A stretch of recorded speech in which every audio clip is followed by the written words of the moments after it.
ผ่านเลยวัยแห่งความฝันวันที่ผ่านมาไรจุดหมายฉันเรียนรู้เพื่ออยู่เพียงตัวและจิตใจเป็นมิตรแท้ที่ดีต่อกัน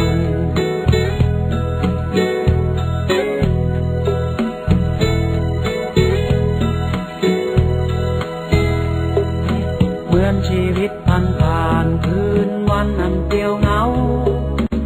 ตัวเป็นของเราใจของใครมีชีวิตเพื่อสู้คืนวันอันโหดร้ายคืนที่ตัวตัดใจไม่